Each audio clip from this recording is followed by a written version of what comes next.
I feel like I'm caught in this swirling vortex. My inevitable destination is disappointment.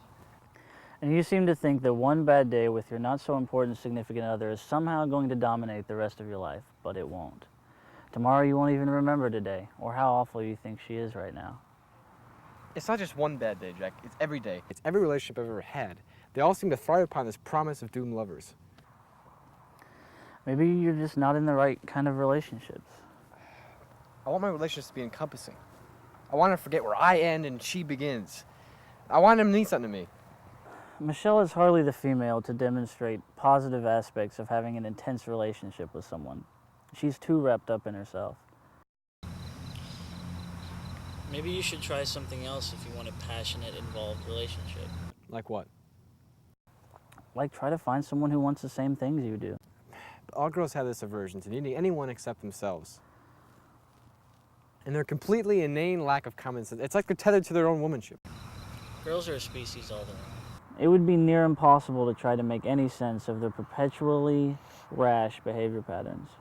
Then what should I do then? I feel like I'm wandering on this empty shell all by myself when occasionally she comes by to visit. She's not right for you. Well, then who is right for me, Jack? I've had enough of these tortured teenage romances. I'm not sure if I want it anymore. Maybe there's someone out there that you haven't given the time to that would be the best possible answer to your situation. Like who? Like me, for example. You? Did you momentarily forget that you're on the opposite side of sexuality, Jack? You're gay.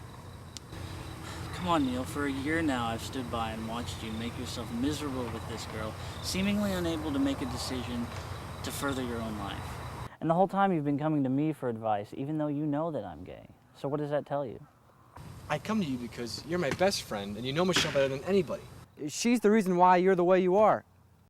No, I was gay before Michelle. You know, I used to think that love at first sight was just this ridiculous idea contrived by the lost and lonely to somehow make themselves feel better about their pathetic lives. But because of you, I realize that's not true.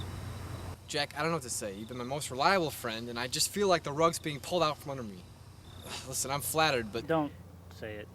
There's nothing more damaging to hear than to have the person that you love tell you that they're flattered but they don't want to be with you.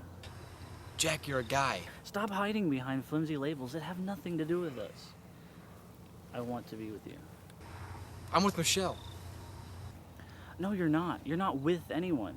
She's so busy with her own life that she forgets who you are until she needs something. I love her. She's my best friend. She's more than that. She's everything. No, you don't. You don't love her. You think you should, and so you put up with all her hollow, senseless, selfish qualities that you end up hating but accepting because you've backed yourself into a corner thinking that's what you're supposed to do, even if it's not. Jack, I'm sorry, but I'm straight. Are you sure? I mean, are you completely sure? Yes, I'm sure. I don't believe you. And I'd be willing to bet that you don't absolutely believe it yourself.